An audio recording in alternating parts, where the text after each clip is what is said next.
बिस्मिल्लाहिर्रहमानिर्रहीम। NS Islamic story के नाजरीन अस्सलाम वालेकुम। मोर जितना खूबसूरत अब है, इससे कई गुना ज़्यादा पहले खूबसूरत था जब जन्नत में रहता था। मोर को जन्नत से क्यों निकाला गया? मोर से ऐसी कौन सी ख़ता हो गई थी जिसकी वजह से इसको जन्नत से निकाला गया?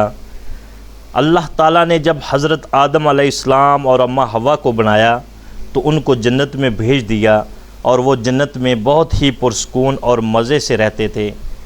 बहुत ही लजीज़ खाने और हर किस्म के फल खाते थे। शैतान को जन्नत से निकाला जा चुका था। शैतान के हज़रत आदम अलैहिस्सलाम से दुश्मनी हो गई थी। वो ये चाहता था कि वो किसी ना किसी तरीके से जन्नत में दाखिल हो जाए। शैतान ये चाहता था कि वो किसी ना किसी तरीके हज़रत आदम अलैहिस्सलाम और अम्मा हवा को भी जन्नत से निकाल दे।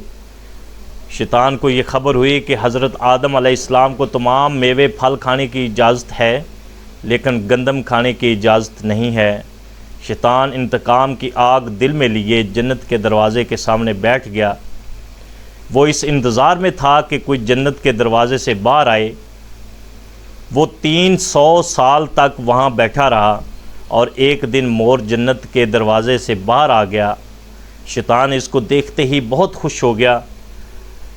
उसने मोर से कहा, ए खुशनुमा और ख़ूबसूरत परिंदे, तुम कौन हो?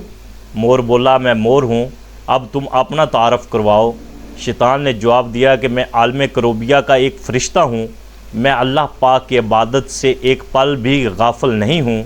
मैं चाहता हूँ कि मैं जन्नत में जाऊँ और अपनी आँखों से वहाँ की नेमतों का मुशाहिदा करूँ। शैतान मोर से कहने लगा कि तुम मुझे जन्नत के अंदर ले जाओ, मैं तुम्हें 3 ऐसी बातें बताऊँगा जिससे तुम्हें अबदी ज़िंदगी हासिल हो जाएगी, जिससे तुम्हें बुढ़ापा और बीमारी नहीं आएगी। तुम हमेशा जन्नत में ही रहोगे और हमेशा खूबसूरत रहोगे। लालच में आकर मोर ने कहा, मुझ में तो इतनी ताकत नहीं है कि मैं तुम्हें जन्नत के अंदर ले जाऊं, लेकिन एक सांप मेरा दोस्त है, वो तुम्हारी शायद कोई मदद कर सके। ये कहकर मोर सांप के पास आया, उसको सारी बात बताई और सांप भी शैतान की बातों में बहुत खुश हो गया। शैतान को अपने मुंह में छुपाकर जन्नत में दाखिल हो गया और शैतान अपनी चाल में कामयाब हो गया।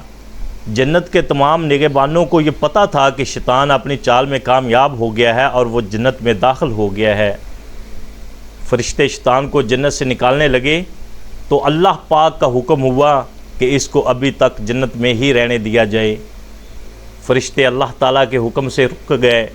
शायद ये हज़रत आदम अलैहिस्सलाम का इम्तहान था। शैतान हज़रत आदम अलैहिस्सलाम और अम्मा हवा के पास गया और उनसे अपनी मोहब्बत का इजहार करने लगा।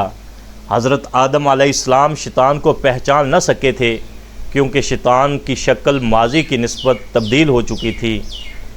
शैतान कहने लगा कि मैं चाहता हूँ कि आप हमेशा जन्नत में रहें और ऐसे ही अपनी ज़िंदगी खुशगवार गुजारें। हज़रत आदम अलैहिस्सलाम उसकी बातें बहुत गौर से सुन रहे थे। शैतान ने कहा कि आप मेरी बात मान जाएं तो आपको जन्नत की और भी सहूलतें मिलेंगी। हज़रत आदम अलैहिस्सलाम शैतान के बहकावे में आकर कहने लगे कि ये किस तरह मुमकिन है। शैतान कहने लगा, एक गंदम का दाना आप दोनों चख लें तो आपको अबदी हया हासिल होगी और आप दोनों हमेशा जन्नत में ही रहोगे। ये सुनकर हज़रत आदम अलैहिस्सलाम के दिल में रुझान पैदा हुआ, लेकिन उनके दिल में अल्लाह की नाफरमानी का खौफ गालिब आ गया। जबकि अम्मा हवा शैतान की बातों में आ गई, उन दोनों ने गंदम के दाने को खा लिया। अल्लाह ताला ने फ़रिश्तों को ये हुक्म दिया कि हज़रत आदम अलैहिस्सलाम को श्रीलंका के करीब नीचे ज़मीन पर भेज दिया जाए और अम्मा हवा को जिद्दा की सरज़मीन पर उतार दिया जाए।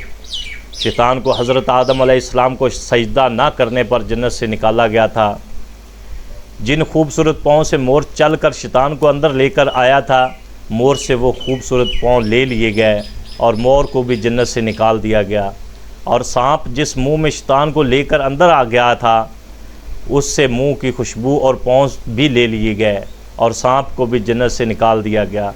हज़रत आदम अलैहिस्सलाम और अम्मा हवा काफ़ी अरसा अल्लाह ताला से माफ़ियाँ मांगते रहे, रोते रहे और एक दूसरे से जुदा होकर एक दूसरे को तलाश करते रहे और अल्लाह तबारक ताला के आगे दुआ करते रहे بہت ہی مدتیں گزر چکی تھیں، اس کے بعد اللہ تبارک تعالیٰ نے آپ کی دعا قبول کر لی اور آپ کو معاف کر دیا۔ حضرت آدم علیہ السلام اور اماں حوا کو آپس میں ملا دیا گیا۔ امید کرتا ہوں کہ آپ کو آج کی ویڈیو پسند آئی ہوگی۔ ہمارے چینل NS اسلامک سٹوری کو سبسکرائب کر دیں اور بیل آئیکن کا بٹن بھی دبا دیں تاکہ ہر نئی آنے والی ویڈیو آپ تک پہنچ سکے۔